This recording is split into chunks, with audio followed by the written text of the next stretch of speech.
Hello guys, আপনাদের মাঝে হাজির হয়েছি সেই ছোটোবেলার খেলা নিয়ে। আমরা যখন অবসর সময় কাটাতাম তখন বাচ্চাদের নিয়ে এইভাবে খেলাধুলা করতাম। এই খেলাটির নাম কি বলতে পারেন? এই খেলাটির নাম হলো আগডুম বাগডুম। আগডুম বাগডুম বাচ্চারা যখন থামানোর জন্য বলা হয় তখন আমরা আগডুম আগডুম খেলা নিয়ে ব্যস্ত হয়ে পড়ি। হ্যালো গাইস, দেখুন তো আজকে আমাদের মাঝে আমাদের কচি কাঁচা পরিবারে হাজির হয়েছে দুইটা নতুন অতিথি, এক ইশরাত আর ঈশা।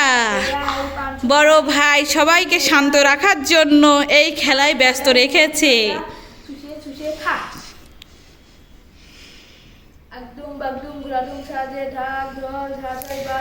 গাইস, আপনাদের যদি এই খেলাটি ভালো লাগে তা আপনারাও অনেক সময় অবসর সময় এই খেলায় ব্যস্ত থাকবেন। বাচ্চারা অনেক সময় এই খেলাটি পছন্দ করে।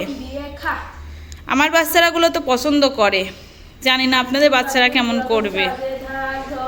এই খেলাটি দেখে অনেক ছোটবেলার কথা মনে পড়ে গেল।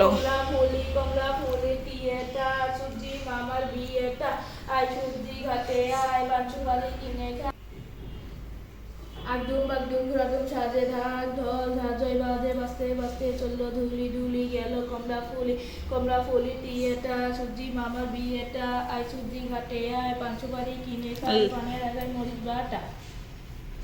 দেখুন তো গাইস, আগডুম বাগডুম ঘোরাডুম সাজে খেলাটি কেমন লাগলো। যদি পছন্দ হয়ে থাকে আমার চ্যানেলে একটি সাবস্ক্রাইব, একটা লাইক দিতে ভুলবেন না। আপনাদের মধ্যে আমি প্রথম হাজির হয়েছি নতুন কচি কাঁচা পরিবার নিয়ে। আপনাদের দোয়া রইল। আসসালামু আলাইকুম।